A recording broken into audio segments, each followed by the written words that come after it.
positive charge q is distributed uniformly over a circular ring of radius r. A particle having a mass m and a charge q negative is placed on the axis at a distance x from the center. देखिए आप HC Verma का question है electrostatics chapter number 29 question number 39. एक ring दे रखी है आपको ऐसे, ठीक है. ये वाली जो रिंग है इसके पे चार्ज है प्लस क्यू का. चार्ज कितना फैला हुआ है इसके ऊपर? Plus Q. रेडियस कितना है इसका? Are.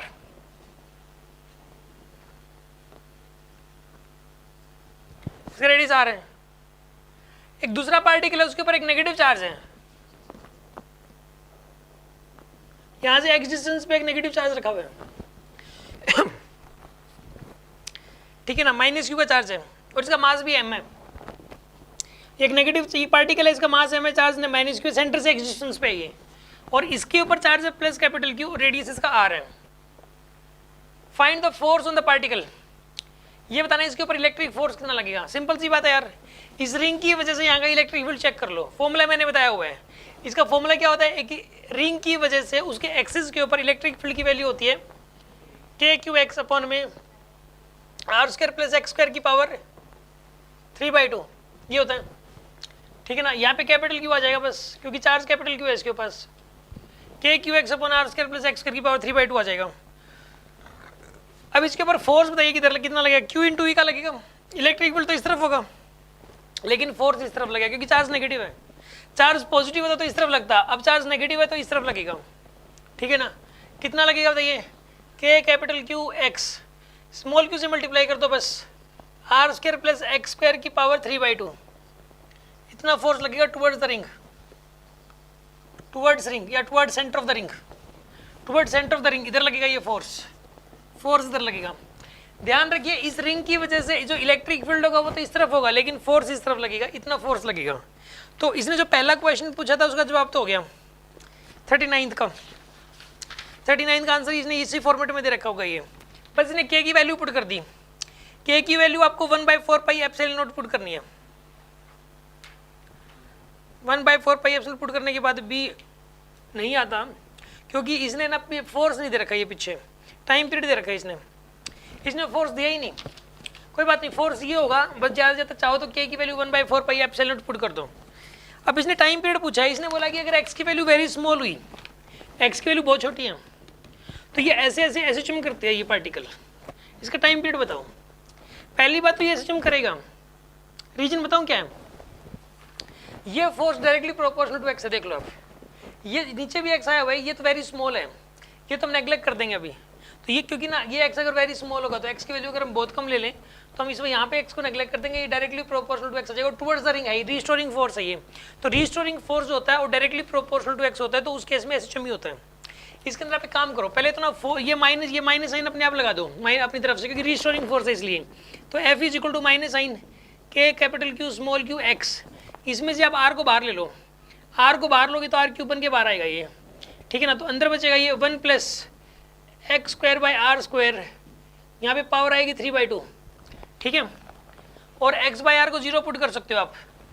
X by R is approximately equal to 0 हो जाएगा इसके अंदर. X by R is approximately equal to 0. तो यहाँ पर आएगा minus sign of K capital Q small Q X by में आर क्यूब, क्योंकि ये तो 0 हो गया आपके पास. तो देखो ये वाला फोर्स साफ साफ दिखाई दे रहा है कि F is directly proportional to minus X. साफ साफ नजर आ रही है. तो जब भी किसी बॉडी पे लगने वाला force directly proportional to minus X हो तो वैसे चमी करती है. और इस एक्स के आगे का जो कोफिशिएंट है ये के की तरह होता है. जैसे F इक्वल टू माइनस के एक्स होता है ना, तो दिस इज लाइक द के. समझ आ रही है बात आपको? और ये बताइए टाइम पीरियड का फॉर्मूला क्या होता है? 2π√m/k होता है. इसका जनरल फॉर्मूला क्या होता है? 2π√m/k. तो के की वैल्यू ये एज इट इज उठा के यहाँ पे रख दो आप. तो यहाँ पर आएगा 2π√m divided by K capital Q small Q by में आर क्यूब. ये आएगा आपके पास. और इसके अंदर जो के की वैल्यू है वो 1/4 पाई एप्सिलॉन पुट करोगे तो 4 पाई एप्सिलॉन ऊपर चला जाएगा इसके अंदर, ठीक है ना. हाँ जी, आपको समझ नहीं आया ये?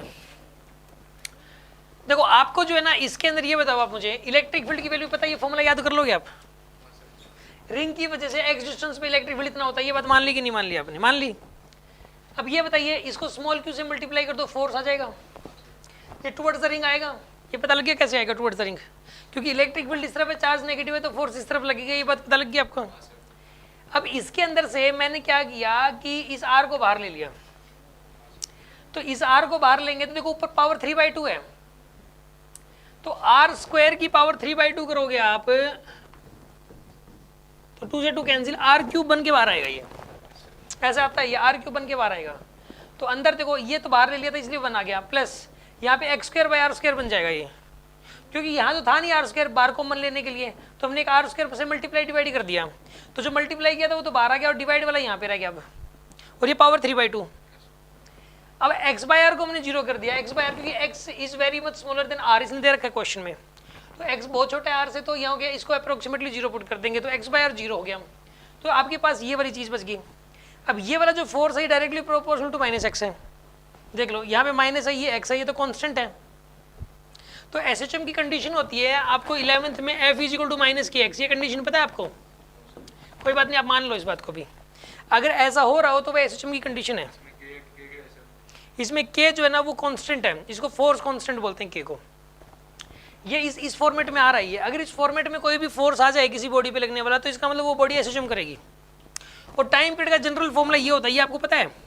ये भी नहीं पता होगा, ये SHM में पढ़ाया जाता है, याद करवाया जाता है कि SHM अगर कोई बॉडी कर रही हो तो उसका टाइम पीरियड इतना होता है, ये m उस बॉडी का मास है, k उसका फोर्स कांस्टेंट है। तो k जो होता है ना वो x के आगे और माइनस साइन के बीच में जो लिखा हुआ होता है ना वो होता है फोर्स कांस्टेंट। तो ये जो फोर्स कांस्टेंट है ये आपने यहाँ पे यूज कर लिया तो आपके पास आ गया।